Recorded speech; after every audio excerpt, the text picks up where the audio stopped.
It's 9 a.m. in Shanghai, Shenzhen, and here in Hong Kong, you're watching The China Show. I'm Avril Hong with David Ingles. Good morning. We're counting down to the open up markets in Greater China. Let's get to your top stories today. Stocks across the region are seeing a little bit of pressure today.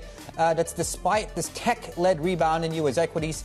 The yen's rally loses some steam, reversing gains after joint intervention by the U.S. and Japan. Oil prices holding on to losses after President Trump warned Iran is down to its last chance for a deal to end the war and reopen the Strait of Hormuz. And HSBC is set to report earnings in a couple of hours here as traders look for fresh catalysts to fuel a rally that's, by the way, pushed the stock up to record levels.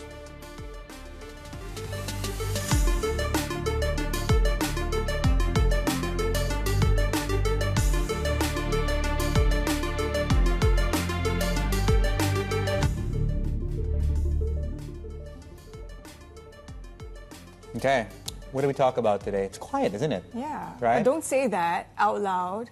I'm preparing myself. Right. Because the next 2 hours might see something. But again, that's just to say we're continuing, I think, the themes from yesterday. We haven't really heard a lot, though, in terms of, day 3, day 4s in the yen.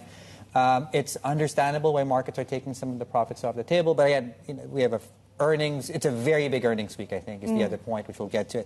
HSBC and then Japan, of course, has its own complexities around the earnings story. To your point on the yen, though, it's interesting because we keep coming back to this, right? Why is the U.S. helping Japan with propping up the currency? And there's been that chatter about how maybe it's the idea they don't want Japan to be selling U.S. treasuries as they intervene to support yen in some way. And of course, we've been seeing this against the backdrop of treasury demand looking quite weak. The treasury itself has also talked about how, they need to ramp up borrowing. So they are increasing that, yes. Yeah, that is all in the mix as well as we watch the yen moves today.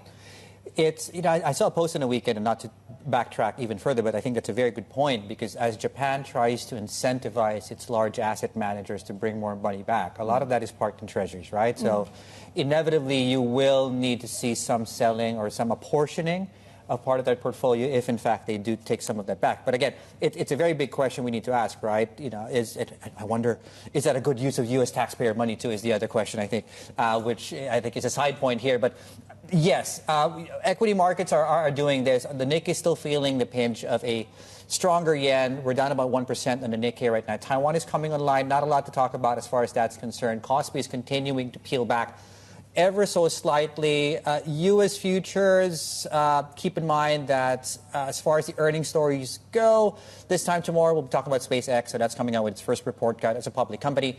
Dollar yen, euro yen on your screens. We have a 10-year bond auction today in Japan. Keep an eye on that. That's in about 2.5 hours from right now. Commodity markets, not so much in oil, although oil could be something to talk about once we do get more information on what's going on in the Middle East. It's iron ore and zinc. Iron ore has been just testing new lows of late. Zinc is pulling back after 4-year highs. You're looking at the Shanghai and the LME contract on your screens. A50 futures are coming up, and on your screens there, HSBC, we talked about that coming out with earnings today. It's quiet on the CGB front, and I think the fixing will be interesting today following the rather weaker bias in the fixings recently. And we'll see, of course. That's in about 12 minutes from now. Of course, this is all against the backdrop of what we've been seeing in the Japanese currency, which moved off since last week, the roughly 164 handle. Take a look at how it's faring today, right? We're roughly 157.6, and we continue watching the yen following that coordinated intervention by the U.S. and Japan, which was, of course, the first such move since 1998. For more, let's bring in our chief Asia FX rates correspondent, Ruth Carson. So, Ruth, we are getting a bit more information, I suppose, on the intervention. It looks like it was Thursday, Friday. Monday might have been something else. What does this tell us about the dollar-yen move lower? How much impetus is there behind this? Yeah, so absolutely historic. We have seen the coordination between the US and Japan to bolster the yen. So all that is out there in the open, but yet dollar yen is back at 157. And who knows where it would be at the end of the week. And it kind of underscores what investors are seeing and feeling and betting on right now. Couple of things. One, I'm still getting messages from people going, I wonder if this is when I actually should buy dollar yen, right? If indeed the coordinated intervention was long lasting, it really sends, a bazooka there for the yen, we wouldn't be seeing dollar yen sort of at these levels. So absolutely, where to for the yen from here? I think markets are signaling that it's very much a BOJ story as well. If they hike rates and hike rates more than markets are expecting, that probably would draw a line under this sand for the yen more than anything else.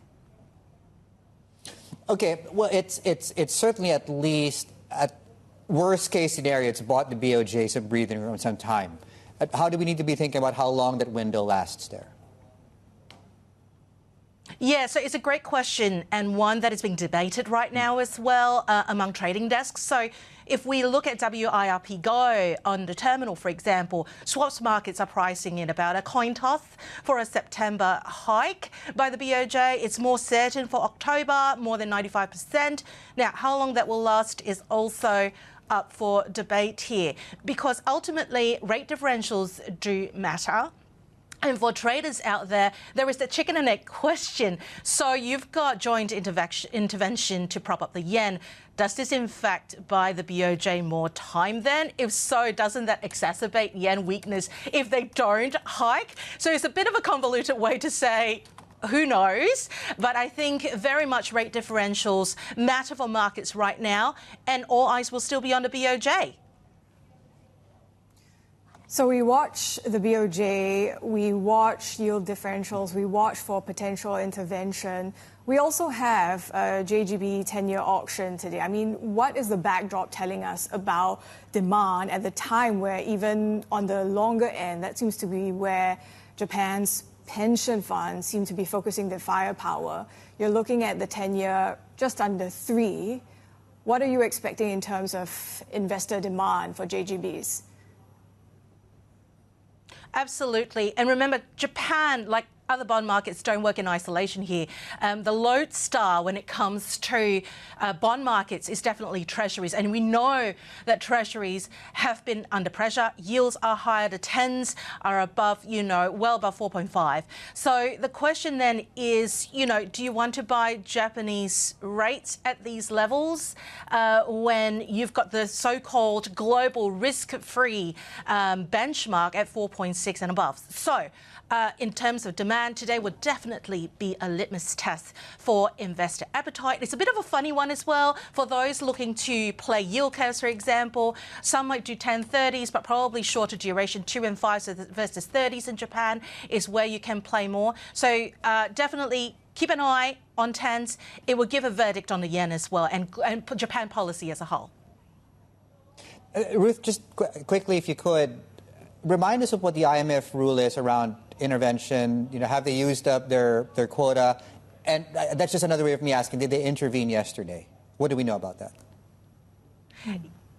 Yeah, again, great question. I don't think we've actually got confirmation on that. On yesterday, we obviously saw quite a strong bid in Asia before quite a bit of it erased, actually, in going into the European and US hours. Usually it's a little bit more sticky, and people can see that the headlines were kept scrolling that there is some form of intervention. For the IMF rule itself, or the guidelines, so to speak, it's 3 consecutive business days for official intervention to be classified as 1. So we saw the episodes in April. We saw at least 2 out of 3 days. One could say, in the latest bout. So we'll see. Okay, yeah, it's kind of like when you enter your password and you've exceeded your quota and you need to reset your account. We might be there. We'll see. We don't know yet. Right. Ruth, thank you so much. Ruth Carson, there, our Chief Asia FX and rates correspondent there. To the equity markets, KOSPI on your screen, 7.4% over 2 days. That's a 2-day look at the KOSPI index. Anthony Stephens is here with us to get us up to speed and sets us up really for the trading session in China. But before we get to that, let's talk about Korea and what's going on here today. Yeah, so quite a bit of intraday volatility already, right? We were off around 4% from the highs. We started on the highs because of a technical reason. So SanDisk and Hynix are launching the next generation of NAND flash. They're talking about the technical prowess of that product, and there's a little bit of excitement. So Korea opened a lot stronger than US indications. In the US, semiconductors materially underperformed hyperscalers. And that is what I was expecting coming into today, some weakness in the Nikkei and Kospi. Then that took some time to play out. Now what's happening is people are really aggressively cutting the semiconductor position as the US hyperscalers do well. So like in the global scheme of things, the US hyperscalers are attracting capital. Amazon is over $3 trillion again. Yeah. Nvidia was quite strong. Microsoft, Meta, these kind of things. Investors don't want to buy both at the same time. That stage of the AI trade is over. So it looks like the semiconductor trade is under the gun. Also, TSMC struggle for back-to-back. It's had quite a weak open here. And so that is going to be a very big kind of overweight overhang on MSCI Asia. Right? You have Samsung, Hynix, and TSMC struggling. Underneath that, though, Hong Kong is starting to quietly outperform, and that is what I'm watching today, whether that can continue. That bifurcation of the HSTECH doing really well, despite the chip stock struggling, that is going to be very interesting to watch today. So you expect more of that to continue when it comes to Hang Seng Tech outperformance versus, say, the ChiNext, and maybe some questions on the AI hardware trade for the mainland? Yeah, and that's being helped by China itself as well. So you see China margin balances come off quite sharply, and the margin balances were deployed in those semiconductor names, right? So the Chinese retail was very long, the semiconductor names on margin, very similar to the Korean example, and that is starting to retrace. Just like the Koreans, just like the Americans, retail is selling the semiconductor space and looking at what is there left to buy, assuming that they have some gains left over. And what is standing out across the entire region is the big laggards of Tencent and Alibaba, which are at this moment coming up with new technical progress. So it is actually kind of lining up really well between the fundamental and flow side for people to have a little go at the HSTECH. It seems safer and more stable compared to the volatility that you're seeing in the semiconductor space across the region. China bond futures, obviously at the debut yesterday here in Hong Kong, but separately, of course, we know, this group has caught a decent bid this year. Yeah, and this speaks to how important China bonds are becoming within Asian fixed income portfolios, right? They've done really well. It's one of the few countries where bonds have outperformed equities, even though equities have been super choppy. Chinese bonds have done really well on a total return basis. That's helped by the fact that the currency is strong. So you have this kind of virtuous cycle now between the currency and the debt. The debt is doing well. People end up owning more of the currency. Because the currency is doing well, the debt returns do well. So that cycle is quite good. And now you need these futures to hedge out some of the duration exposure. So China is building this kind of sophisticated fixed income infrastructure, a lot of it in Hong Kong as well, alongside repo markets and other things like this, that will end up seeing China take its place in terms of a major FX pair. Okay. Anthony, we got to leave it there, but you've given us a lot of food for thought, set us up as well for the China session to come. Anthony Stevens, our Bloomberg Markets reporter. And let's also talk about developments surrounding Iran, because the US president says his latest offer of talks is a last chance for Iran. Bloomberg's John Herskovich joins us now. So, John, what's the latest on discussions? Because they also seem to not be able to agree whether talks took place. Exactly. I think that we see Trump and Iran are talking past each other. Trump is giving this idea that this is the last chance for diplomacy. Iran is denying that there are any talks going on with the U.S. Iran has been in talks with Oman about technical details for navigation in the Strait of Hormuz. Perhaps the U.S. administration sees this as something broader for the reopening of the waterway. Iran doesn't. It's denying that these talks are going on. So, and we have these, Trump is putting this deadline for diplomacy, but we've seen these deadlines before. The U.S. is probably aware of what's going on with the waterway. Qatar has been acting as an intermediary and perhaps informing the U.S. what's going on. But at this point, there are no formal talks. The U.S., Trump is looking for a big deal to get back to diplomacy. Iran says that's not on the table. There's nothing under discussion now. So that's where the talks stand. Yeah, the U.S. president saying this is the last chance, I guess in some ways underscores this dilemma, John, whether to escalate attacks or, to the point you just made there, seek a more diplomatic solution to the issue. No, exactly. I mean, the dilemma has been going on for some time. For diplomacy to work, it takes patience and international support, both of which the administration does not have in abundance.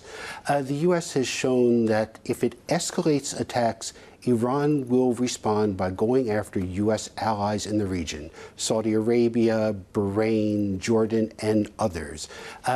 And if the U.S. goes after Iranian infrastructure, Iran will go after energy infrastructure in these neighbors, which could just really hurt their economies and damage global oil supply. So the more that the U.S. strikes, the more it increases Iranian resolve, the more it puts the region on edge. Diplomacy is really difficult to achieve. If you look at the nuclear deal that was reached under the Obama administration, it took nearly 2 years to get this deal worked out. Trump has tried to do this in 60 days with the memorandum of understanding that failed. Iran is, I don't think that they see these threats for attacks as something that's going to change their position. So either way, nothing is changing. John, thank you so much for the, well, I guess in some ways the non-update, but thank you anyway for the latest there. John Herskovitz with, that is the latest, of course. Nothing to see here so far. Right, just ahead here on the China show, we'll be asking and getting into the earnings story here. Healthcare story, China story, biotech specifically. Cui Cui out of Jefferies will be joining us at those times on your screens to unpack the latest earnings coming through with WuXi AppTec raising its full-year guidance for the year ahead. Plus, of course, your outlook on the sector as well coming up next, including counting down to the open of trade, 13 minutes away. Futures have been stuck in a very tight range on the onshore markets. It's really here in Hong Kong where you're starting to see some legs across the rally. We'll see what happens, of course, as the Tuesday session is 13 minutes away. This is the China Show.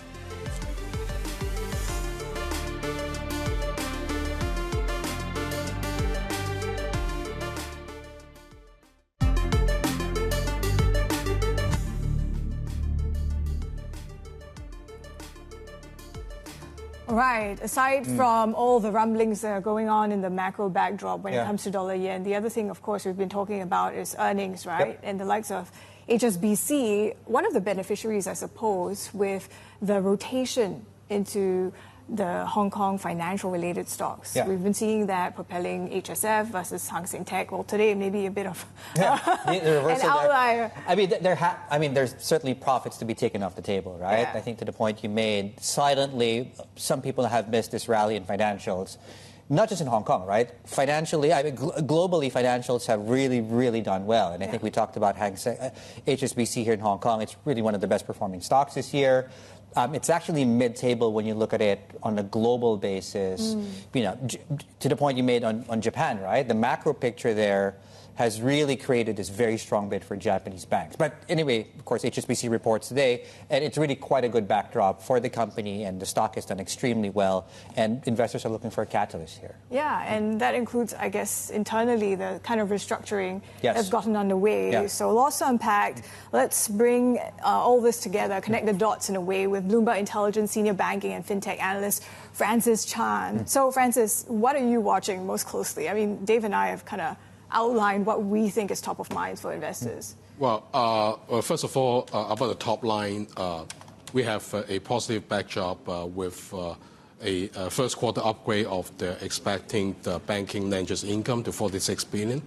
And that's on the tailwinds of higher HIBOR and, of course, the outlook of potential Fed hikes maybe till mid-2027 to curb inflation. That's a good backdrop on the revenue front. About the wealth business, Standard Chartered did really well. It just reported last week. And the CEO of Standard Chartered did say there hasn't been any material impact from Beijing's capital restrictions to the account opening, new fund flow, everything. We should expect very similar trends for HSBC, at least in the second quarter. And I think on top line, everything should be doing fine. Otherwise, if we look at credit costs, we have a high base in first quarter because there has been a 400 million MFS for the related charges. At the same time, some overlays for Middle East crisis. and we're expecting sequentially a smaller credit cost, at least to normalize to like 40 bips or so from the high of 52 bips in first quarter. So all in all, I think from the ROTE standpoint, it should be doing okay ahead of their 26 to 28 target of 17%. The consensus is expecting 18% for them this quarter. What about recycling of capital back to shareholders, shareholder returns, the latest in the restructuring process? Are you looking anything specific on those two fronts? Well, 50% dividend payout ratio, given the very strong profit expectation and capital generation, there shouldn't be any problem. Now it's about the cease of buyback due to the Hang Seng Bank privatization last year. Right. And we are waiting for, its CET1 ratio to get back to the normalized level, 14.2% plus, and they might very well resume the buyback. In terms of the restructuring, they have been doing a lot. We heard of some executive relocation from London to Hong Kong, and very lately about the sale of the Egyptian unit. And those are just we group their focus. We focus in the area. We have the very great China corridor business, Hong Kong China business, the robust Southeast Asian business, together with the Middle East strength. Okay. Yep. Looks like a positive story. Well, we'll get confirmation, of course, in a couple of hours when we get that report coming through. Francis, thank you so much, Francis Chan, setting us up here, of course, for earnings through out of HSBC, 5HK. Slightly higher in the pre-markets. Hang Seng Index is about a 31% to the upside. A50 futures also slightly on the positive side of things. A preview of the market day is just ahead. This is the China Show.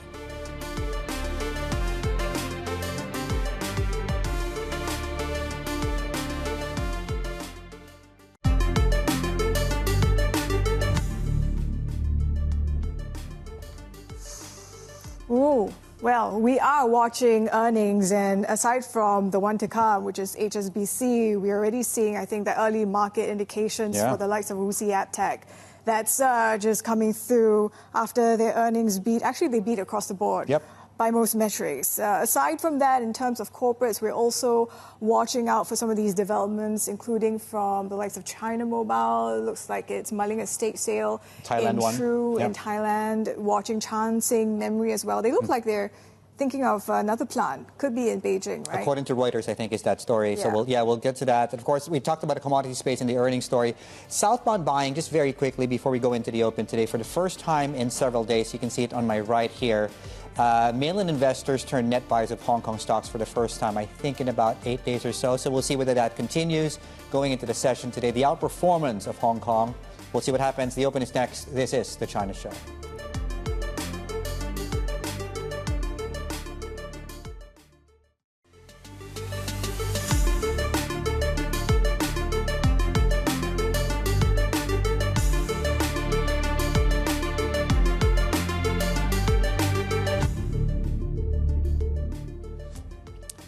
Welcome back and good morning. So we are just counting down to the Tuesday open. It's up until this point, and it's been quiet on the news front so far. But we've been tracking day two stories, right? Whether that's the Japanese yen, there's no confirmation. In fact, if they were in the markets yesterday, if they were, of course, that would then use up their quota, I believe. Apart from that, there's not a lot of data today. Retail sales are coming out of Hong Kong. We have a bond sale in Japan, don't we? Yeah. 10-year bond sale. Auction. Yeah. Against the backdrop of treasury demand looking quite weak. And more supply coming through as well, right? And you look at the yield on the 10-year, just under 3 in Japan, right? So, given these ructions in the past couple of days, maybe some repricing or what the BOJ is going to do, that's something else that we're watching. That's true. We'll get the results, say, 2 hours from now, I believe. Yep. But let's take a look at how things are opening up, right? Knock on wood, quiet day, but is that continuation of the trends that we saw just a day ago, it seems, on the rethink when it comes to perhaps memory, given the dynamics surrounding Korea. What is that going to mean for the memory momentum trades? For the moment, though, we are seeing that reversal from yesterday's pressure on the CSI 300. The ChiNext is also bouncing, so that's interesting to see. We are seeing the yields on the 10-year climbing in China. This is against the backdrop of those China bond futures also coming online just a day ago. You're yielding 170 thereabouts, so looking pretty flat there. Aside from that, watching out for some of these AI-related counters. Capricorn, that's an outlier today. Take a look at how the Hang Seng is faring. Of course, we've been watching this rotation as we watch for HSBC earnings and the Chinese internet stocks. They've been making that comeback. We've been seeing the conventional big tech names doing well in China. Investors are still focused on how they monetize things, and given how these companies were early backers in the AI game, maybe that payback comes through for them. Again, another day where we're seeing the Hang Seng Tech outperformance. We're watching the likes of Changxin Memory as well. There's some talk that they could be mulling another chip plant. So this one might be in Beijing, according to Reuters reporting. Take a look at what we're seeing in iron ore as well. We're watching the commodity very closely.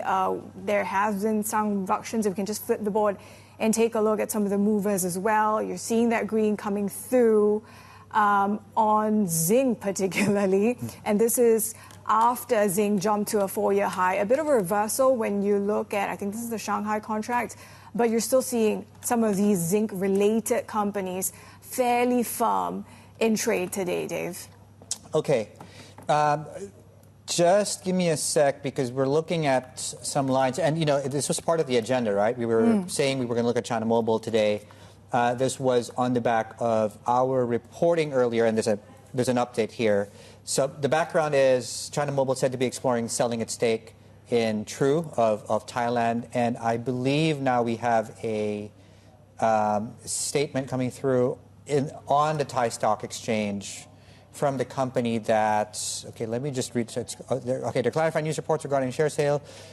True Corp says China Mobile intends to remain its shareholder, but they're also saying that China Mobile mulls selling some of its shares. I think that's the qualifier you have on your right now. We'll dig into this exchange filing and bring you any sort of material information once we have a better understanding of that. Markets, as you can see, there's a lack of reaction, which I guess also underscores the potency clearly of the news today. Okay, what is reacting though is, we were just talking about this earlier on, WuXi AppTec. I think last we checked we were up 9 in the pre-market, coming up on your screens. So we're up 10% right now. So good set of numbers. They've also raised their guidance for the full year, and they're basically citing strong demand here for the company's product. We're up 10% now in the first 4 minutes of trade. Joining us here in set is Cui, head of Asia Healthcare Research at Jefferies. Good morning, and very nice to see you. You guys had a meeting with the CFO and the company back in May. So with that in context, what do you make of these numbers based on that conversation, and what do you make of the outlook here for the company now? So good morning, David. Thank you for having me here. So first of all, I would say this is a very strong beat, even compared to the most bullish buy-side expectation. So we're talking about company further raised their guidance to recurring revenue 35 to 39% growth. Okay. So I think compared to previous guidance, it's like 18 to 22% only, and versus the most bullish buy-side guidance, that's only 30%. So I would say basically it is because of the very strong demand from the obesity side for both oral obesity as well as the injectable, and this is very strong demand. So and in the meantime, as you mentioned, the company also further raised up their CapEx guidance by 1 billion RMB, which indicates also very strong demand into 2027. What does this tell us about, I suppose, you highlight there the obesity element and how that seems to be a driver for WuXi AppTec. Talk to us about how the e-commerce side of things is propelling that part of the business, because that seems to be, JD Health, Ali as well. That seems to be a different dynamic, say, to what we see globally among some of the obesity drug providers. So indeed, I give you a few sets of numbers. So first of all, if you look through the first half of WuXi AppTec result, so over 40% of the revenue is coming from obesity. That is quite something for a very sizable company like WuXi AppTec. So according to our estimate, for the oral GLP-1, which is the oral obesity drugs, it's like almost a 6 billion RMB contribution to WuXi AppTec revenue, while for the injectables, it's around like 7 billion RMB. That is quite something. And because we publish this kind of monthly tracker for China obesity sales, so already like over 80% of China obesity sales is online. So that's the reason why we publish this e-commerce tracker. And the interesting thing is, for the first 6 months of this year, it is recorded like RMB 3.3 billion sales. That's already exiting the full year numbers of last year. Last year is like only 3 billion. So that's the reason why you can see, despite we're talking about the pricing pressure, a lot more competition is coming into the market, but still the demand is really strong. And talking about globally, nowadays, because if you read through the WuXi AppTec result, like for small molecule, the oral GLP-1 is only available in the US at this time, but still from the stocking demand from Eli Lilly, we still read the numbers behind the lines. Any risk to watch, though? It's clearly a bullish story. Yeah. Are we ignoring any risk here? So I think the key concerns people might have, it is competition. For example, for semaglutide, we will have the patent expiry and also a lot of generics coming to the market since April next year. But I think ultimately it's down to different penetration into, for example, for the generics, I think they are targeting for like lower tier cities into lower tier hospitals, while because the obesity drug price in China is so affordable at this time, so I don't think it will jeopardize the originator drug sales. I was going to ask you about that. What's your outlook on pricing, specifically on obesity, going forward? Obesity, so the thing is, we did some like analysis. Sure. For example, for generic drugs, maybe starting from day one from their launch, they still want to achieve at least like 50% of the gross margin, right? Okay. So that means that we assume that for a generic obesity drugs, the monthly cost in China will be around $30 per month. So nowadays, for example, Eli Lilly, their monthly price in China is $100 per month. I think that is already quite affordable, like a monthly cost. So versus the US and UK, a lot of places, they're still like $40, $100 per month. And so that's the story here. It keeps coming back to this, right? I guess pricing and costs, it makes things very hard to beat when it comes to Chinese healthcare. Is that enough to, I suppose, offset some of these geopolitical concerns as well? So this is a very good point. So first of all, as we talk about this, discuss in June, that every Chinese biotech have an American dream, right? So that's the reason why we're talking about this kind of new trend of biotech out-licensing. But from the geopolitics angle, I think for WuXi AppTec, a few things. We talk about WuXi AppTec was newly included into the military list. The Pentagon list. Yeah, Pentagon list back in June. But a few things to watch out. First of all, because for Biosecure Act, they have a 5-year grandfather clause, which means all the existing orders are protected all the way until 2031. And in the meanwhile, WuXi AppTec also filed a motion for preliminary injunction against the military list enforcement. But more importantly, to our point, I think geopolitics is always a very convenient excuse. So think about it. We have been under this kind of geopolitical noises lingering around for the past 5 years, but WuXi AppTec continue to beat the race. That means that unless the multinational companies can find some better, like quality-wise or scale-wise, they can find some better alternatives, their dependency for WuXi companies is still quite high. I think your colleague David Chang did point that out, that we become less immune, or at least we're more used to geopolitical noise when you start discounting the stock. My question on markets now, why has this group underperformed despite what seems to be on paper still a very bullish story?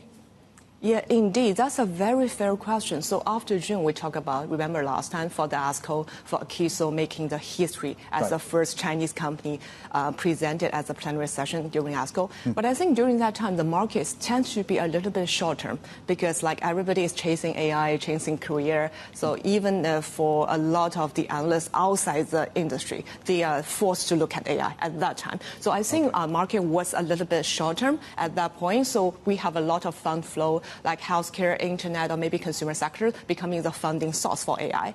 But the thing is, back now, right, when people are still debating whether AI is a more sustainable trip or whatever the story is over, but we see like amid the market volatility, so people care about earning certainty. So that's the reason why we have the CDMO sector for China. So CDMO sector is actually with the best earning visibility in China healthcare sector for this year. I guess to your point also, I mean, on the AI front, aside from what we're seeing in the markets, also the driver as something of drug discovery for the sector. I mean, what are you seeing as how that can, give it some tailwinds? Indeed. So like we are financial guys, right? We always follow the money flow. So you look at what the multinational companies are trying to do at this moment. They are spending the money into every single Chinese AI drug discovery company today. Why? It is not because they know what will be succeeded ultimately. It is because they cannot afford not to invest into AI today. So that's the reason why we see the money flow concentrated into this new sector. And from our point of view, we do think AI can help to improve the accuracy as well as the efficiency into the drug development industry. So for the preclinical study, they can shorten the timeline by like 50%, and in the meantime, that they can save the cost by nearly 70%. So that's the idea of AI. So unfortunately, AI can do very minimal into the clinical trial today because unfortunately we're still stuck in the human body. Yes, we're people. We're people, yeah, indeed. But ultimately, with the I think with the next decade, maybe AI can try to do something with the clinical trial as well. So we are thinking about, for example, clinical design, because for many drug failure, it is actually fail to target the right population. For example, we're not talking about one lung cancer. We're talking about 30 different types of the subtypes of the cancer. But with the AI help, we can definitely screening the right population to target. So that's the idea for AI. And also to our points, so we like the companies such as InSilico, such as Mythos. I think the key is, first of all, you need to understand the science because AI drug discovery is still very different from the other company, right? So from the read-through from the AI, you need to understand the underlying biology in order to train your AI better. So that's the reason why today, even Chinese companies, they are leading the US guys because they're stuck in 20 years ago, either the technology, the model, or the mindset of training their AI. And more importantly, I think maybe the ability of asset generation, asset origination is more important because still most of the companies, they're using their AI to do molecule modification. But if you're talking about you're like a biotech company, you can do asset origination, that is much more important than what we can offer today. All right. AI. Even in healthcare. Even in healthcare, yeah. So it's great to get you in the studio, talking us through your outlook as well, including on WuXi AppTec. Cui, Head of Asia Healthcare Research at Jefferies. And still ahead, China is said to be growing concern that Anthropic's Mythos could become a threat to its economy. We'll have the details. This is Bloomberg.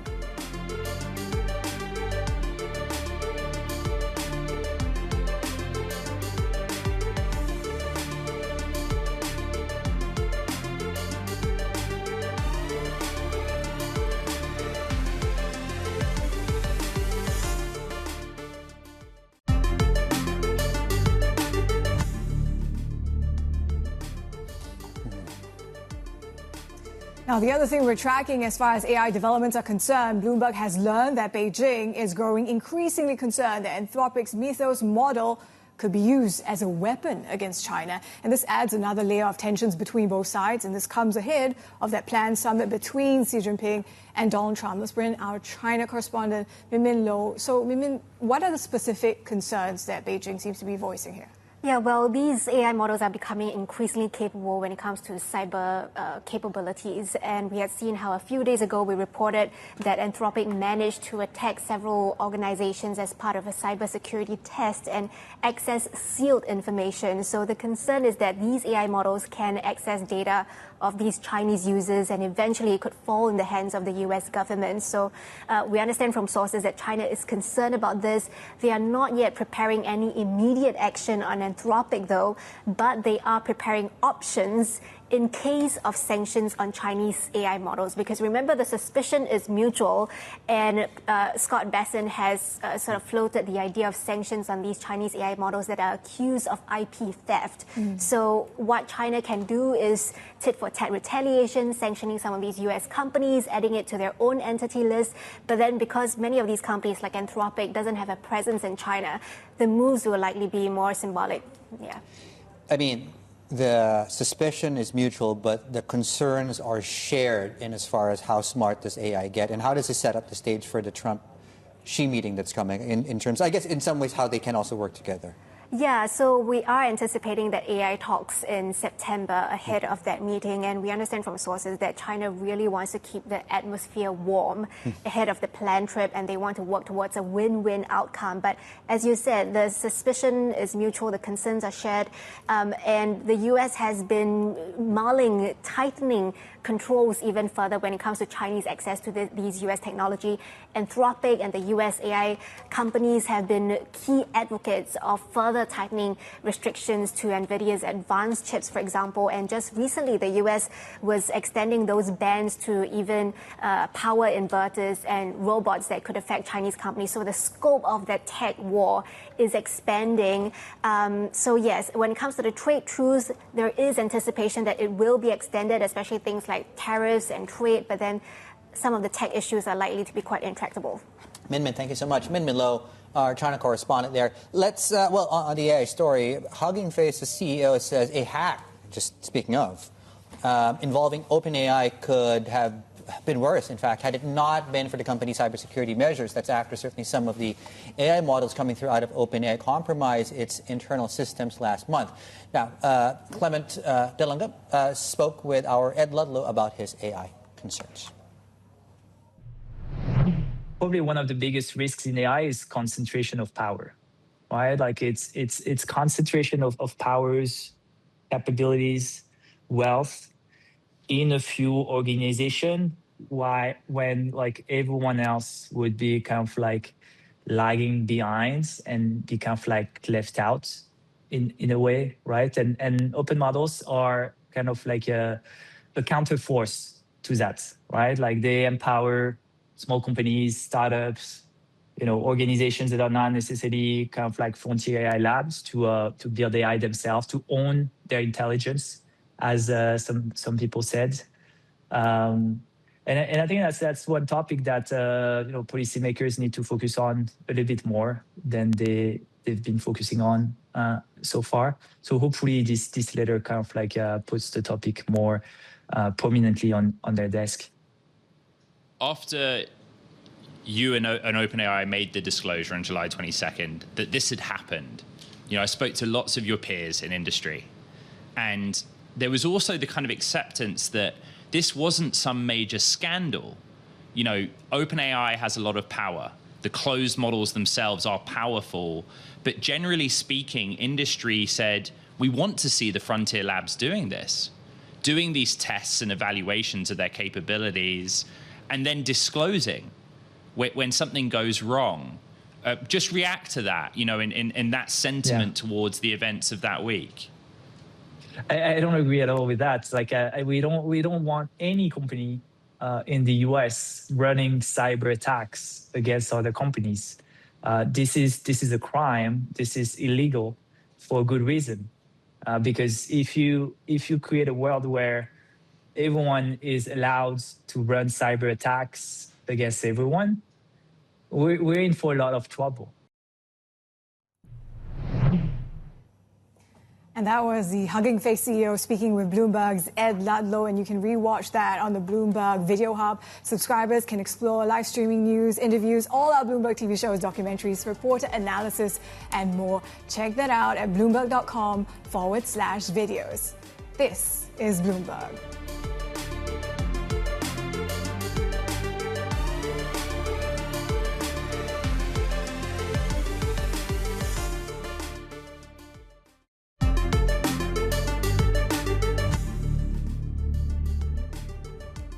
All right, things are starting to come alive across these markets. One to watch is this trend that has started to form, and as you can see, this is 9 straight days now that Asian FX has been on the stronger side of things. Certainly the yen intervention did help, but have a look at where we are on some exchange rates, dollar yen, dollar Korea, dollar offshore, and dollar Taiwan on your screens on the back of this recent softness we're seeing in the U.S. dollar. Just keep that in mind, of course, as we go into number one. I think very short term, we have a 10-year bond auction today. And as we move into the thick of the week here, the South Korean won, as you can see, is outperforming at least the broader complex here today. Slightly weaker, though, on the Japanese currency. It's been a topsy-turvy last 72 hours, suffice to say. In the tech space, we're looking at a ChiNext index. Yeah, we're seeing that outpacing the gains on the Hang Seng Tech even. So maybe that AI hardware trade, maybe that's back, right? Yeah. You look at the likes of Zhongxi, InnoLight, Ipto, Link, the optical names are also rallying hard, some of them by double digits. So maybe, they're not done with that part of the momentum when it comes to mainland stocks as well. We're trying to figure out why and trying to ascertain a specific reason. But these are very punchy gains, as you can see on your screens. And as you can see, Zhongji, the A shares are doing quite well. The H shares, I can tell you, are also doing quite positively, around 8% last I checked. There's a trading debut on the Chinese mainland today, Shenzhen JLT Tech, that's coming up on your screens. And we are doing okay, I think. China Mobile, we now have confirmation coming through out of that filing from True in Thailand that China Mobile is no longer said to be mulling. I believe the company's now said that they are looking to remain a shareholder, but also looking to perhaps sell some of its stake there in the company. Well, lots more ahead. This is the China Show.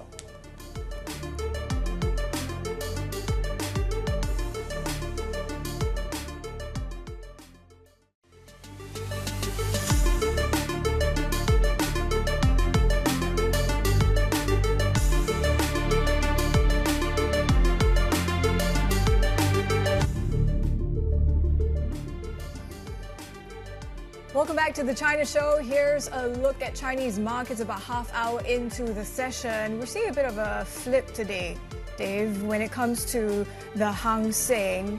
We're in negative territory versus what you're seeing on the CSI 300. That's where you're seeing slight gains. The ChiNext is also outpacing. Of course, we're still trying to see, is this the optical shares, the continued belief in the AI hardware trade on a day where, of course, we're watching out for earnings as well.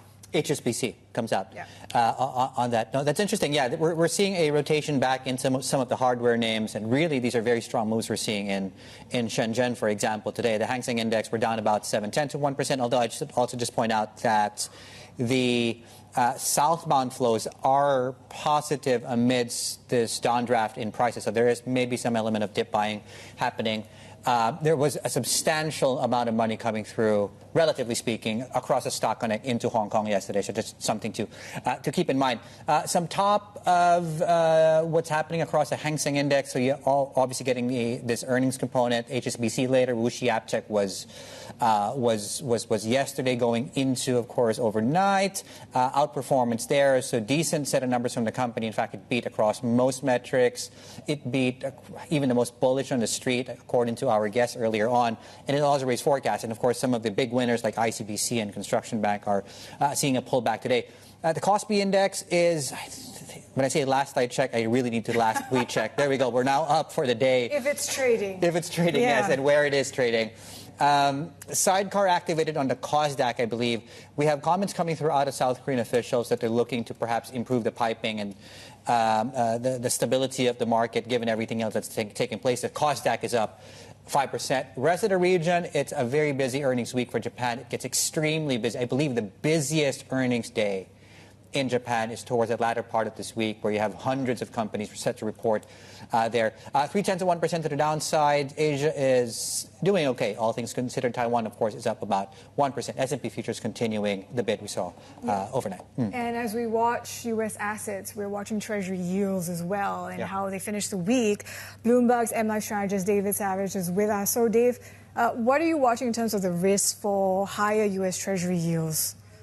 I think it's really interesting because obviously long-end Treasury yields have been helped. They're off sort of the highs this week by the pullback in oil prices. But I think we then got really, really strong ISM manufacturing data. And I think that points to the same dynamic we've now seen for several weeks, that even in the absence of another surge higher in oil prices, rising AI CapEx spending is going to keep pushing up on prices, but also going to keep growth pretty resilient, despite the fact that you have pretty high real rates. So that's going to keep putting pressure up on Treasury yields. So we've got jobs later on Friday. We'll see where that comes in. But I think given the move we've seen in oil prices lower and where Treasury yields are, you have to say the risks are continue to skew to the upside. And one of the additional risks that for a market like Korea, for example, where you have a lot of momentum, is this the recent introduction of new AI models in China. Do we need to be looking at that group as a potential risk for this Korean market too? I think so, because I think there's two real problems that are keeping a more sustained sort of rebound in Korea from happening. One is the threat from Chinese competition at both sort of the intelligence layer and infrastructure layer. I think the leads from U.S. Overnight were really quite positive. But early in the session, Micron, some of the memory names really sold off, and that was on a report that CXMT was looking to build a new memory chip factory. And I think everyone knows that the memory chip providers are looking to expand capacity, but I think that points to real fragility in sentiment on the memory trade. And when you have volatility as high as it is in Korea, particularly on the names at Samsung, SK Hynix. SK Hynix realized vol is at 150. So it's going to keep, I think, some of the longer-term investors away, both these fears of Chinese competition, but also, the volatility levels we're seeing. What about the impact of the rebound in the Japanese currency on export names? Yeah, I think so. Yesterday we saw, some of these, export, heavy names, Toyota, Honda, Sony, they really lead some of the declines we saw in Japan. They did pair some of those declines throughout the session. And, I think now that we're seeing dollar yen kind of grind higher again, I think the market's showing that it's really skeptical of whether we're going to see, the BOJ kind of follow up with a more hawkish tilt. And so if we don't see follow-on intervention and dollar yen continues to move higher, I think that's supportive of some of those names. So we'll get some earnings, and I think we'll see from Toyota, and we've already seen from others that the weaker yen was really supportive. So I think that could be supportive of some of those broader names in the Japanese equity benchmark. David, thank you so much. David Savage, out of our MLive team there. Let's pick up on that topic of Japanese yen intervention, and of course potentially where we go with chapter 2 of that, which is on monetary policy. Richard Yetsenga is with us, Group Chief Economist at ANZ. Richard, good morning. Let's start with Japan. It's been obviously something we haven't seen, yen buying operation between the two with the U.S. in nearly 30 years. Your first thoughts on when you saw the news, and is it sustainable, I guess? Sustainable in the sense that we've now seen the top on dollar yen.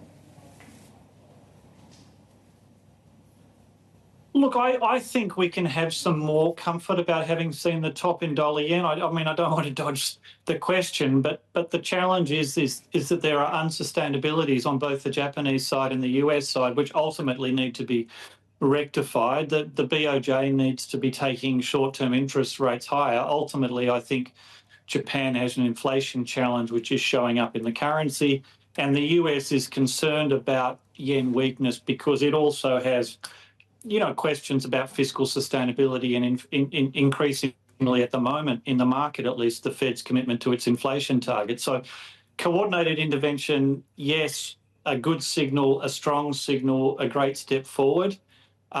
ultimately we need more fundamental policy action really on both sides. Okay, step forward, but can you take a step back for us and talk us through your assessment of why, to begin with, the US is helping Japan when it comes to capping local currency weakness? Look, I suspect the US is concerned about potential flow on into the treasury market and the stability of its own financial markets, either because the yen becomes so scaringly, kind of screamingly cheap that there's repatriation of Japanese private capital back into the Japanese market. And of course, there's been some encouragement of pension fund flows by the Japanese authorities, but also because if there is more sustained and substantial intervention by the Japanese authorities over time, that involves an adjustment in official reserve portfolios, which might include some selling of US assets at a time when the US bond market does look to be in a kind of a slightly awkward, tense kind of situation. The rate differential side, I think we have the BOJ coming up in September. Rates markets suggest, and this is through the cycle into 2027, Richard, I think 2 to 3 hikes from the BOJ. Similar move when you look at Fed fund futures, 2 to 3 move. Let's call it 2, more 2 than 3.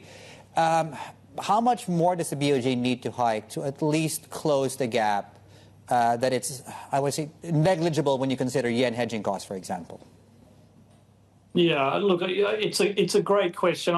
In my view, it's less about the interest rate gap and more about the inflation protection for the Japanese side of the equation. The BOJ's commitment to returning inflation to target. I mean, a 300 basis point differential or 350 or 375, I don't think makes that much difference in the context of dollar yen already being at 160. The yen's already very, very cheap. I think it kind of countenances that gap already. I think it's more just about if I step in as even a long-term investor to take advantage of what looks like a very undervalued currency, is my investment, safe in inflation terms? And I think there are some very well-founded questions about that safety right now.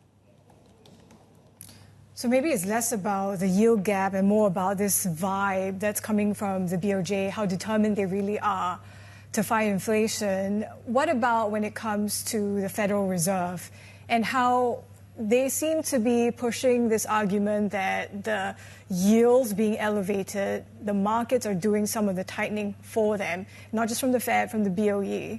But what are the risks here if inflation accelerates? What do you make of, a strategy like this from global central banks? Look, I don't love the markets tightening for us kind of strategy, if in fact that's a strategy. I mean, the Fed chair has called it out as an effect. Whether the Fed chair's been trying to engineer that response, I don't know. And there's a few reasons I don't like it. One is anyone who can borrow short term is still anchored by the Fed funds rate in large part, so you only have some impact further out the curve. You can't get the market to price tightening, which ultimately is never delivered. You can kind of get the market to price tightening, which it thinks it's coming, but if you don't deliver, either you have a credibility problem or the market brings yields back, and so then you're not left with any tightening at all. And of course, the third issue is the market won't sustain that forever. I just think in an environment where inflation's been away from target for 5 years, the Fed's main task is not to convince people of something, but it's to act.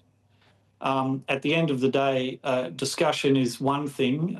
It's the act of restoring inflation to target, and that's where the getting the market to tighten for me kind of argument really increasingly falls over, because it's very clear in the history of inflation targeting that the announcement effect is very powerful. It's not just that I hike 25 basis points today, it's that I commit to hiking further if you folks don't do what you're told and inflation doesn't return to my target. It's that commitment and that belief in that commitment.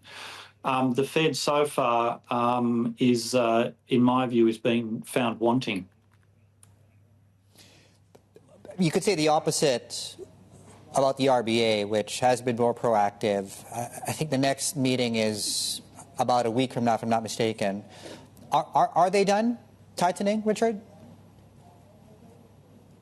Look, I think so. I use the word think on purpose. It's not 100%. It's not a lay-down misère that the RBA's done. I think it's done. Certainly no move at the next meeting. But as we've seen the last couple of years, inflation in today's world goes up easily and comes down with great difficulty, particularly when economies are showing themselves to be quite resilient from an activity perspective. So I think we've got enough with inflation, with rates in contractionary territory, with demand slowing, with the housing market really slowing, potentially quite quickly, and also with some signs in the inflation data. I think the bank can afford to be patient, and I think the hiking cycle's done for now.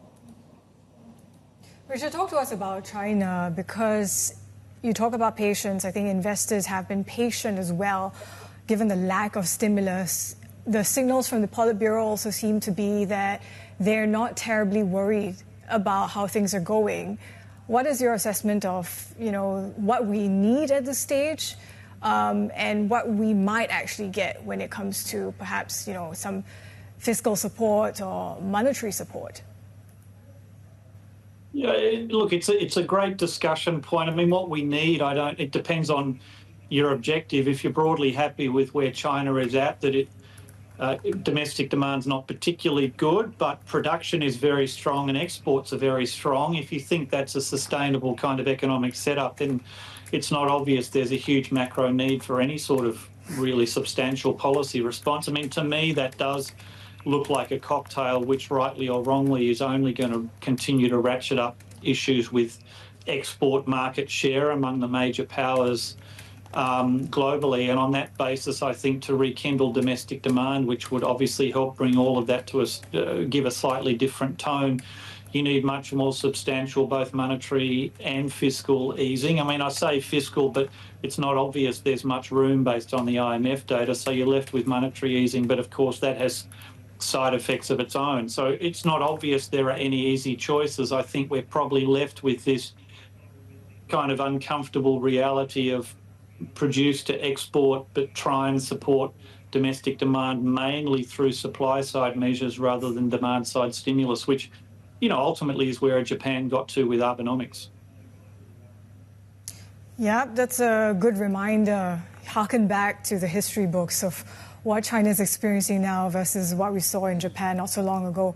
Richard, thank you for the time today. Much appreciated. Richard Yetsenga is Group Chief Economist at ANZ. Now, coming up, we continue the conversation on AI and pick Bloomberg Intelligence's brains and why they think Alibaba's latest AI model won't boost earnings for the company. That analysis is next. This is Bloomberg.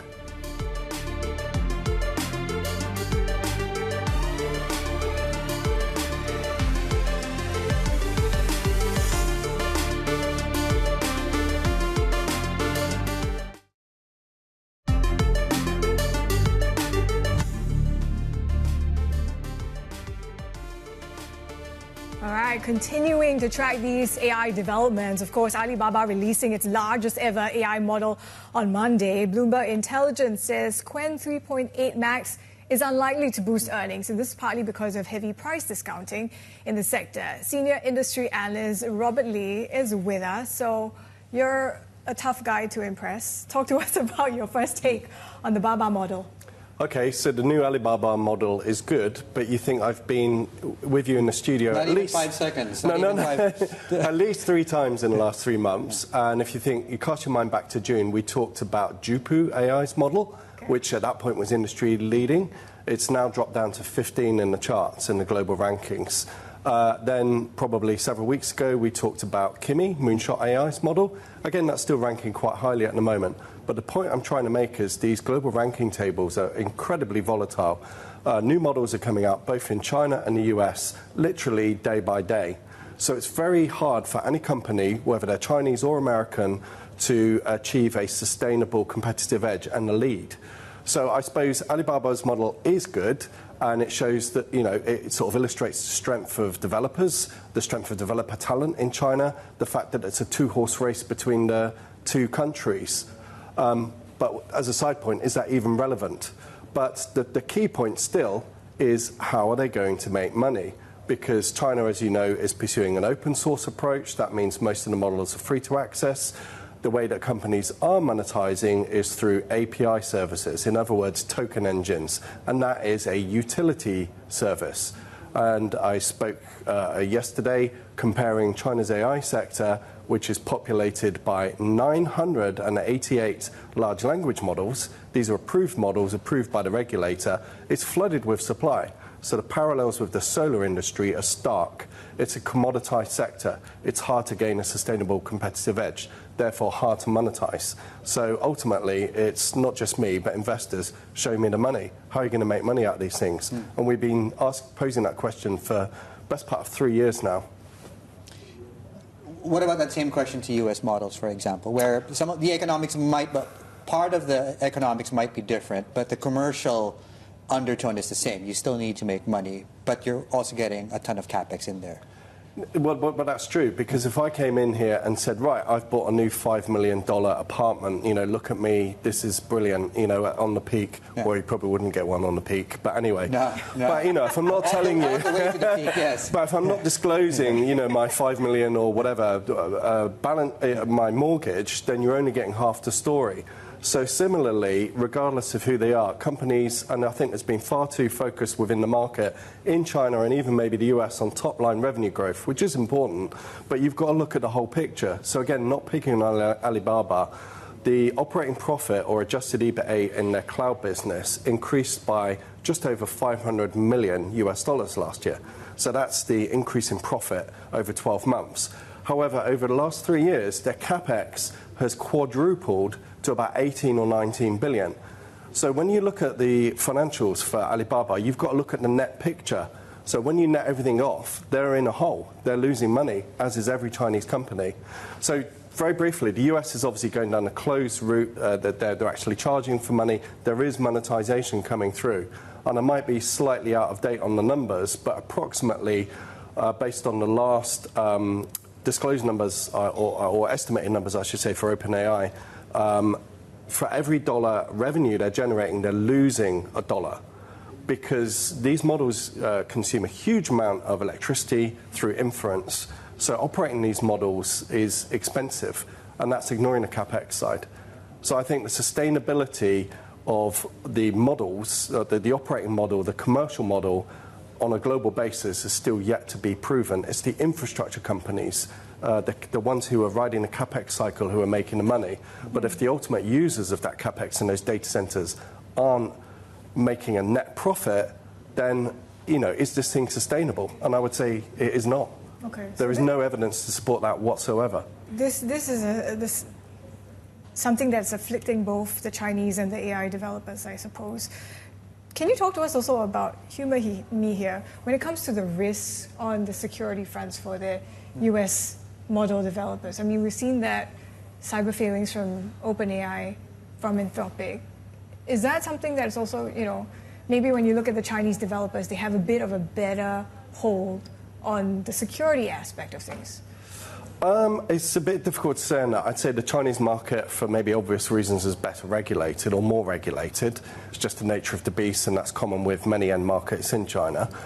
And I will have to come back and answer this question maybe more fully another time. But again, with all these headlines at the moment about AI models going rogue and this, that, and the other, my understanding is that many of them were set that task in the first place.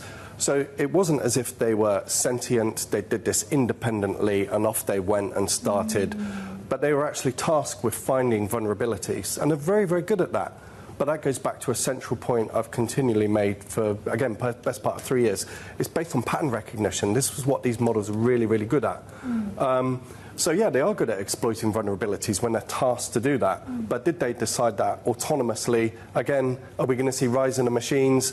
All these other scare stories, I think it's complete nonsense, to be honest. And also, there are a few snake oil salesmen out there who are looking to boost stock prices or boost valuations ahead of fundraising. I don't want to be too cynical, but that is there's a lot of truth in that at the moment. So, yeah, AI adds value. It's a great productivity tool. It's a great efficiency tool. Is there any evidence that it's sentient in any way? None whatsoever, I would say. Is there any consciousness there? No way. Is AGI or artificial general intelligence, in other words, AI with a human-like level of intelligence, anywhere close to being on the shelves? We're still in the development phases. So, and if you look at the weight of academic opinion, and I would encourage people to look at that, the academics don't see it coming at this point. It remains a long-term objective for the industry. Robert Lee, thank you so much. Our senior analyst there out of Bloomberg Intelligence, true to form and keeping it real, of course, with the information we have currently is the caveat there. Right, a look at Asian markets as we head to the break. And, of course, we are headed to the lunch break in Tokyo in about 6 minutes or so. Lots more ahead. This is Bloomberg.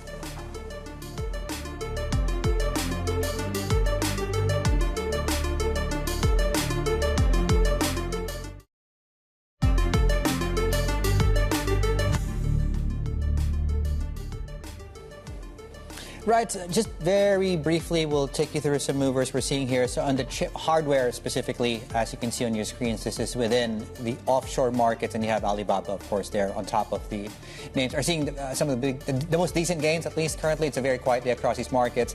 On the other side of the trade, EV stocks, we had not exactly the best lead coming through out of Wall Street with Xiaopeng and Li Auto leading those declines overnight, and that's what we're seeing here.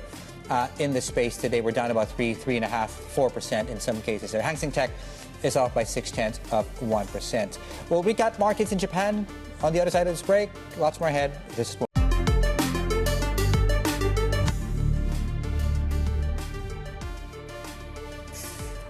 It's 11:29 a.m. in Tokyo, and we are, of course, watching Japanese markets on a day where you're seeing that reversal of the bounce in the Japanese currency. Maybe traders want to see more in the way of commitment to supporting the local currency at a time where, of course, based on what we know, it doesn't look like neither U.S. or Japanese authorities seize on this opportunity to intervene for a third session. We don't know yet. So that's something else that we're watching. And of course, this is coming on a day where tech seems to be struggling a little, even in Japan. When you look at the likes of SoftBank, that's one of the drags, 3.5% down. And of course, watching JGBs as well in terms of demand. The results come out in about an hour for the 10-year tenor. And, there's considerations about the repricing underway, I suppose, for the BOJ. Yeah, if they... That's important because I think that one of our guests pointed out earlier on, it's not so much to him, to Richard Yetsenga, it's not so much about rate differentials, but it's more to do with the vibes. Well, yes, that's a very casual way of putting the commitment to bringing inflation back to target. Yeah. But yes, what is the vibe that central bank is giving out, right? If you get a better sense that they are on the firmer side of that conversation, then this bond auction might not fly as expected. We're just getting a note here just on dollar yen before we get into the thick of things here. So I think out of B of A, so they're drawing a line in the sand of 155 on dollar yen. And a break below that specific line on the exchange rate might actually change, they say, the supply and demand dynamics. This coordinated intervention raises the prospect of broader policy response. And to watch that line, and as you can see, we're moving further and further away from that specific line.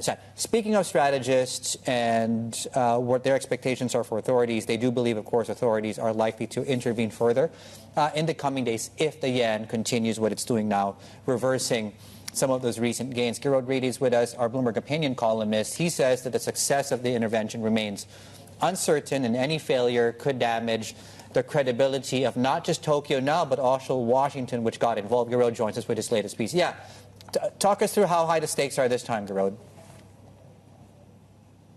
Well, obviously, first of all, I would say that this is a huge move on behalf of Japan to enlist U.S. help. They have all of the doubts about, the amount of ammunition and all of the doubts about, their determination kind of go away with this. But at the same time, we already saw many moves from Japan in order to change the narrative, to change the vibes. I think that's exactly the right way to describe it, by the way, to change the vibes on the yen. When I personally thought that when they enlisted or sort of nudged the pension funds to bring money back into Japan, I thought that was going to be a game changer, but it had absolutely no impact at all. And after this, I guess the question is, if this were not to work, if this were not to change the narrative on the yen, or I think if the US were to get bored, the US, this administration has a little bit of a tendency to be a little bit unfocused from time to time, then that leaves Japan in a bit of a tricky spot and not many other options that they would have in their deck. Gerard, that's a fair point. Talk to us as well about, I guess, the characters involved in orchestrating this intervention. I mean, we look back to Scott Bessent's, background, sort of investing in Japan, and that tells you a lot about the extent in which this Fed repo facility has been used as well, in a way, I suppose, so that there is not so much of that yen, or rather that treasury selling underway. I mean, what does this tell us about what we can expect going forward? Yeah, I found the repo facility part of it. Okay, I think either he's really good at that, or we are having technical difficulties. He was just getting to the best part. I know. Of it's almost like a tease, right? The conversation, yeah. Okay, and we'll try and work out some of the tech gremlins then, trying to get Garode back, of course. But yes, he's not trolling you, and he's not just good at that. There were some audio issues there. While we try and get Garode back, the inflation story in Korea, and I think we just talked about inflation just now. So let's have a look at the numbers. Came out, this is for the month of July, just keep in mind, right? So you have the survey relative to the survey, and of course relative to where you were on the previous month and year. Cooler across some. Core CPI, though, as you can see, coming in slightly on the hotter side relative to estimates of 2.5%.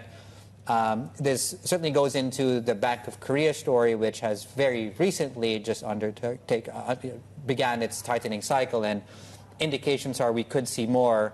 But does this actually give them time and room to gather themselves just to figure out really where currency should be? Currency and rate should be, of course. So this is the other story, the Rico story. We talked about how Asian FX, on the back of what Garode talked about there, and this bid we're catching across the Asia dollar index. We're up 9 straight days on that specific gauge of Asian currencies.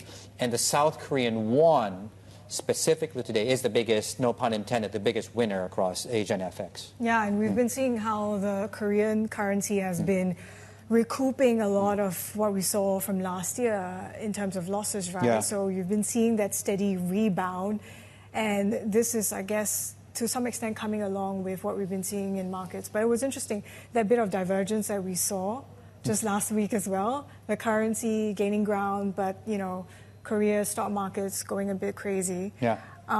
All this has that AI undertone, right? It does. And the extent in which the BOK can sort of, to your point, rein things in. But of course, we are talking more about the inflation trajectory for the country. Let's bring in our Seoul Deputy Bureau Chief, Hee-Soo Lee. So, Hee-Soo, just on the headline inflation number, that slowed more than expected. Is this, raising some optimism that inflation is finally coming under control? Yeah, well, looking at the headline figures, like you said, the consumer prices have actually rose at a slower pace at 2.8%, which is down from 3.2% in June. And also it was lower than what the economists had expected. They were expecting a 3% increase. But we have to note that the core inflation, which strips out volatile food and energy prices, actually edged up to 2.6%. So what this is telling us is that the overall price pressures may have eased. The underlying price pressure is still solid and very firm. So it's probably still early to say that inflation is fully under control. All right, that's not good news for the Bank of Korea. How does this change their outlook? Yeah, well, the inflation data we got this morning is unlikely to change the policy stance of the BOK because, inflation remains above the 2% target that the BOK has set. And also, the core inflation is still higher. So, the bank said the demand side pressures have been building gradually. So, and also, as you know, the BOK has raised the policy rate for the first time since early 2023. Last month, there was expectation that it might increase rates again this month. But overall, I think there's no same urgency for the BOK to increase rates. And it's still very clear that it will likely to maintain its hawkish stance for now. Hee-Soo, thank you so much for walking us through this. Our Seoul Deputy Bureau Chief, Hee-Soo Lee. And let's go back to our Bloomberg opinion columnist, Gerard Ready, for us. Gerard, we've just been hearing from Hee-Soo talking about inflation. Obviously, this is something for both the BOJ and the Fed to contend with. But you were talking or about to speak about, Scott Bessent and how his background is, in a way, helping to orchestrate this intervention when it comes to the yen. What do you think is the state of play, given the characters involved? Hopefully my mic is back online now, and I apologize for dropping off like that. Bessent is the real character here. Obviously he made his name betting on big swings in currency markets. He did that, with the pound, and then he did it later very successfully with the yen. And the thing about that time that he bet with the yen, he was one of the early people to bet on where the yen would go with Abenomics, even before Abe had become a prime minister for the second time. He seems to have a sense of when to know when the market is kind of overstretched and when the narrative is about to swing back. Now he's in the corridors of power. He has more access to information than he even had back then. And obviously we don't know just yet if this is going to mark a change in the trend in the yen, but he's bringing some pretty big experience and some pretty big ammunition with him this time. So it would be, I think, a brave person who would bet the other side of this book. On the other side also, I suppose, is how, this is speculation, but there was reporting of the selling in euros. You got to wonder what European Central Bank officials are going to say about all this. I suppose, I guess they won't be happy about it, but the one thing about the Trump administration is they have shown a willingness to be bolder than previous administrations and to not really care too much what some of their allies, especially in Europe, might have to say. I found the report about euros and also the use of the Fed repo facility that I was just about to talk about when my microphone went off. I found those the most interesting in that they clearly leave the impression that there's lots more ammunition out there. I think that's one of the things that authorities were looking to dispel, is the idea that this might be limited, and very much in both in what they said and in the things that they have outlined, or potentially in the case of that report about euros, that they have hinted or leaked, shall we say. They're clearly trying to say, we're in this for the long term. Whether they are or not, of course, remains to be seen, and we'll have to see how deep that commitment actually goes. That's a good point, because people immediately talk about how deep the pockets are to be able to sustain such an operation. But we know in history, if there is political will, incentive, and what have you, they will come up with the money. Help us understand then how deep the trench is right now between yen bears and, on the other side of that, policymakers that want to send a very strong signal. Don't play with us. How has that conversation now changed, do you think? Well, I think we're very much in the early days of that, and I think we only see in past interventions which have been successful in, especially a joint intervention like this one.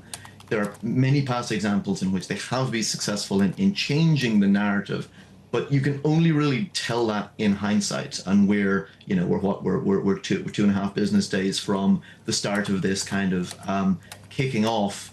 I think right now what we are trying to see is how deep the commitment goes, what other moves might the authorities have, how often are they going to intervene. But I do think the fact that they have dispelled the concerns about the lack of ammunition by bringing in the US, by using this repo facility, that gives them a lot more, I think, credibility in the markets. But you're still going to see a lot of people testing this because, to go back to the start of the conversation, the vibes on the week yen are very, they're very much there, and they're very hard to shift. And I think that's what is needed is a vibe shift, really, for things to go a different way.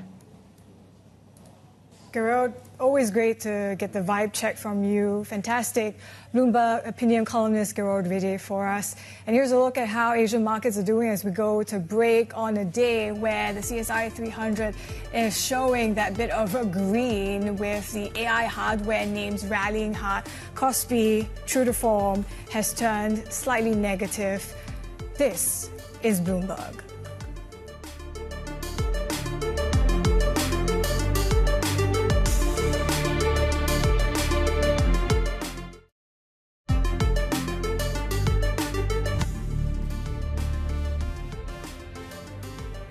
Okay, earnings, big one for us this week.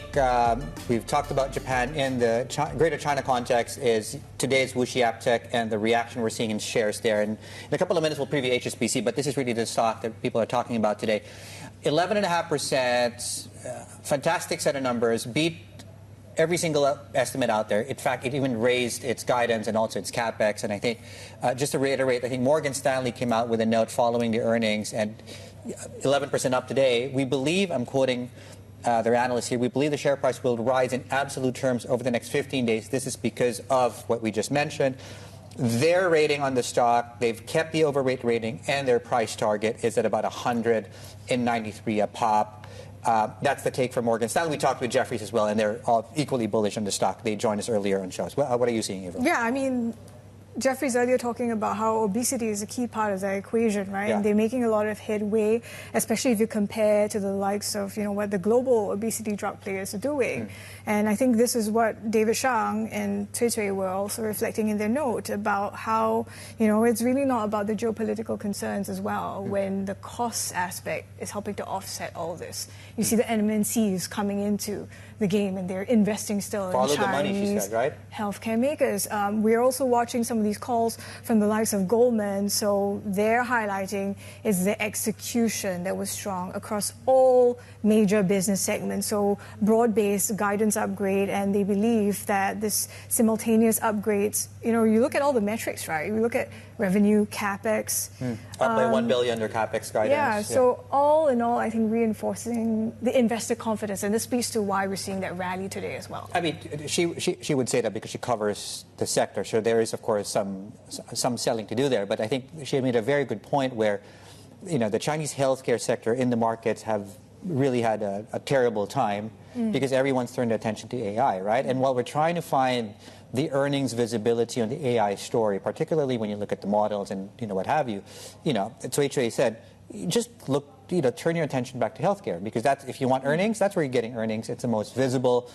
They have this monthly obesity tracker in China where the first 6 months of the year, 3.3 billion, if I remember correctly, has already surpassed the full year of last year. So in terms of momentum, trend, maybe some risks around geopolitics and pricing because of competition, the momentum and growth does seem to be there in as far as the healthcare. Yeah. I almost sound like a healthcare analyst now, but yes, I'm just trying to rephrase, of course, what she had to say, trying to capture that vibe. Yeah, vibe checks all around. Yeah. I mean, we're also checking the vibes for HSBC. Oh, right? The vibes have been fantastic on this one. So it's coming out, what time is it now? So it should be out in about under 2 hours, should be out in the lunch break.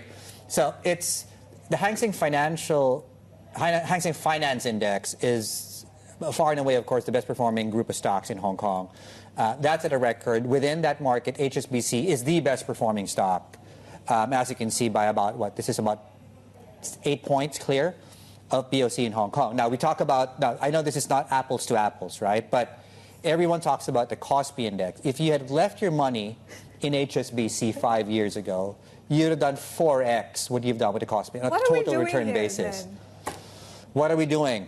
That's a deep question. Are we talking about the markets? Are we talking about our lives? Are we talking about... Time to get existential. Reflective on a very quiet Tuesday. But it goes to show, right? Consistency, I guess, in some ways matters in this rising rate environment. Yields have been stuck, and financials. HSBC is just an example, right? It's mid-table when you look at it compared to global financial stocks over the last few years. Japanese stocks have done fantastically well. Anyway, price target for the stock 168 might have gotten ahead of itself in terms of the rally. The 12-month target is right below where you are in the share price, which I guess might indicate room for upside if these earnings, of course, continue to deliver, and we'll find out in a couple of hours, of course. Yeah, we'll check out how that goes. But also coming up on the program, we'll take a closer look at this new star. Oh, we're back to AI. Yeah, can't escape the AI conversation. The new star emerging out of China's AI trade. We're talking micro dramas, and we'll explain how these bite-sized productions are helping to fuel its tech rally. That's next. This is Bloomberg.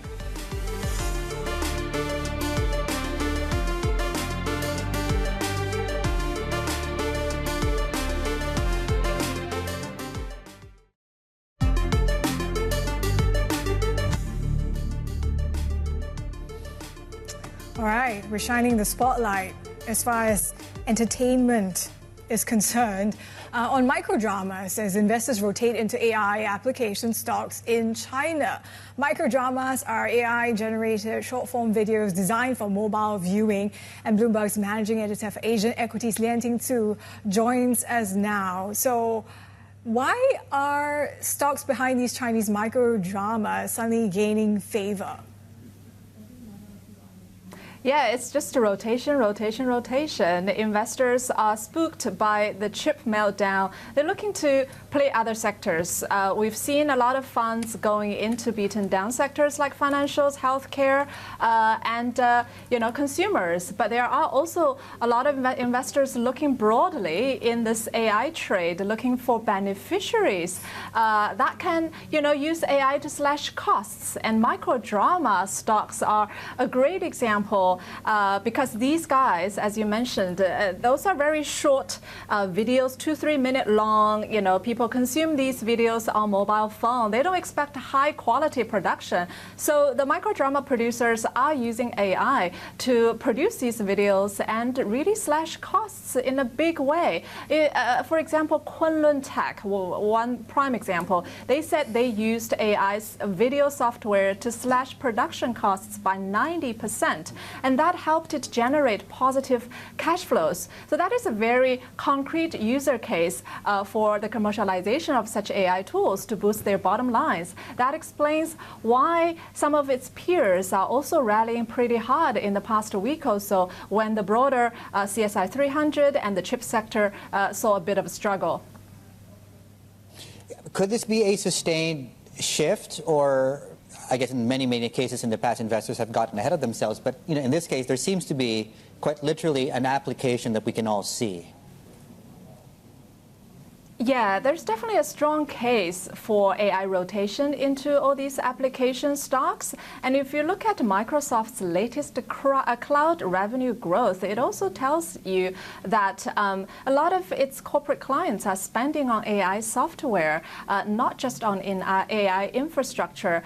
So yeah, all these microdrama companies did find a viable way to boost their profit. But the problem is, when it comes to China, speculation is just part of the game, and these companies are relatively small, and there is not a lot of earnings visibility into the future, and also they are subject to government regulatory moves.